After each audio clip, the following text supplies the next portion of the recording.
ইয়া রাসূলুল্লাহ, এরপর কি? ক্বালা আবাকা, এরপর হলো তোমার পিতা। আল্লাহ রাসূল সাল্লাল্লাহু আলাইহি সাল্লাম মার কথা কয়বার বলেছেন? 3 বার বলেছেন। 3 বার পরে বলতেছে কি এরপর হলো তোমার পিতা।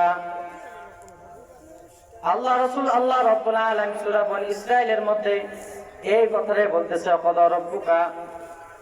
আল্লাহ রাব্বুল আলামিন দুনিয়ার ভিতরে আমাদেরকে পাঠাইছেন, তার উদ্দেশ্য হলো আমরা কি করব? তার ইবাদত করব। সর্বপ্রথম হক তার হলো তিনি কি আল্লাহ। আমাদের উপর যে হকদার আছে, তার সর্বপ্রথম হকদার হলো 1 নম্বর হকের মধ্যে হলো আল্লাহ রাব্বুল আলামিনের হক।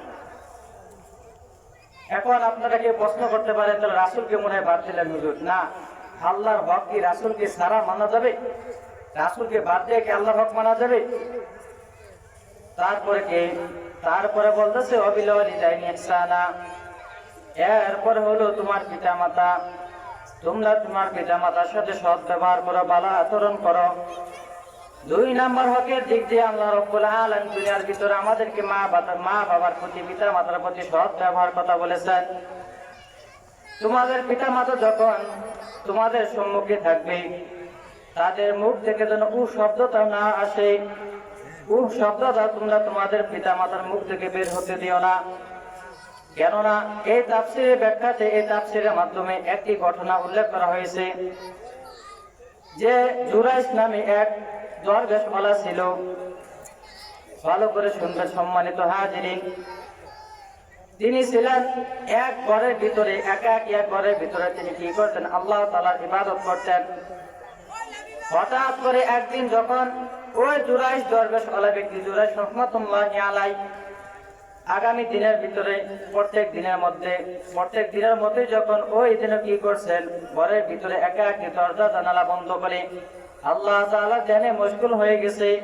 মশগুল হয়ে যাওয়ার পরে তার মা আসছে, দরজার ভিতরে আওয়াজ দিতেছে, জুরাইশ।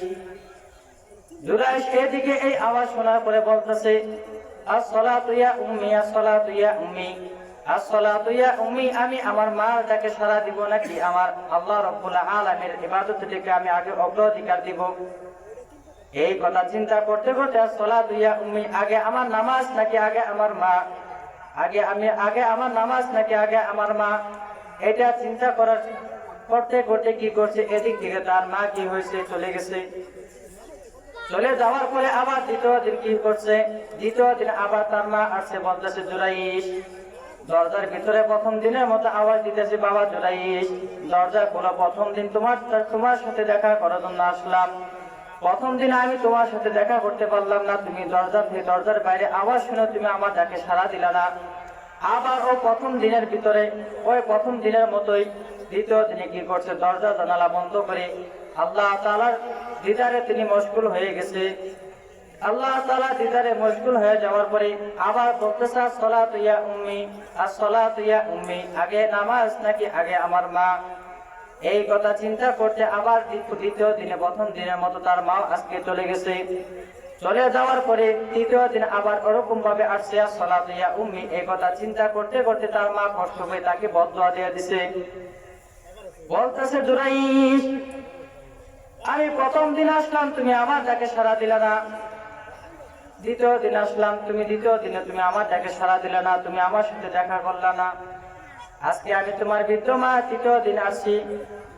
তৃতীয় দিন খুব আশা নিয়ে আসছি যে প্রথম দিন তুমি কোনো ব্যস্ত ছিলে, আমার সাথে দেখা করতে পারো নাই। মনটারে বুঝাইছি, দ্বিতীয় দিন আসছি। দ্বিতীয় দিনে মনে মনে চিন্তা করছে, আমার ছেলে মনে হয় কি হচ্ছে, কোনো ব্যস্ত আছে। তৃতীয় দিন আসলাম। তৃতীয় দিন আসার পরে তুমি আমার ডাকে সাড়া দিলা না।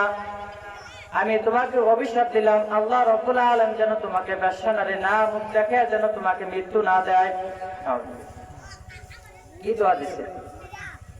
এই জন্য আল্লাহ রাব্বুল আলামিন ক্বাদা রাব্বুকা, আল্লাহ তাআলা হকের পরে কি বলতেছেন? এই জায়গায় পিতা মাতার হকের কথা বলতেছে যে মা বাবা এমন এক সম্পদ যেটা কি করা হয়, আল্লাহ মানুষ কি করে না, এটা থাকাকালীন কি করে না, এর মর্ম বোঝে না। এটা থাকাকালীন তার নিসবত বোঝে না। এটা আল্লাহ রাব্বুল আলামিনের জানিয়ে কত বড় একটি বড় নিয়ামত যে আমাদেরকে মা বাবা আল্লাহ রাব্বুল আলামিন আমাদেরকে জীবিত রাখছে। শুধু তাই না, জীবিত থাকা অবস্থায় আল্লাহ রাব্বুল আলামিন আমাদেরকে জীবিত থাকা অবস্থায় আমরা পিতা মাতার সাথে সৎ ব্যবহার করি না, তাদের হক আদায় করি না, তাদের সাথে ভালো ব্যবহার করি না, ভালোভাবে কথা বলি না। এবং কি আল্লাহ রাব্বুল আলামিন আমাদেরকে শরীয়ত, আমাদেরকে ইসলাম এটাও শিক্ষা দেয় যে পিতা মাতার মৃত্যুর পরও তাদের উপর আমাদের হক থাকে কি থাকে না। জীবিত থাকা অবস্থায় আমরা কি করি না, তাদের সাথে সৎ ব্যবহার করি না, তাদের হক আদায় করি না। মৃত্যুর পরও আমরা কি করি না, তাদের হক আদায় করি না। আমাদের সমাজে কিছু দেখবেন, যখন পিতা মাতা মারা যায়, আর পিতা মাতা মারা যাওয়ার পরে 1 দিন 2 দিন 40 দিন পর্যন্ত কান্নাকাটি করে, তাদের কথা স্মরণ রাখে, তাদের কথা মনে করে। কিন্তু তাদের উপর তার থেকে কি করা হয় না, তার কিছুদিন পরে থেকে 40 দিন পরে কি করা হয় না, তাদের কথা আর মনে করা হয় না।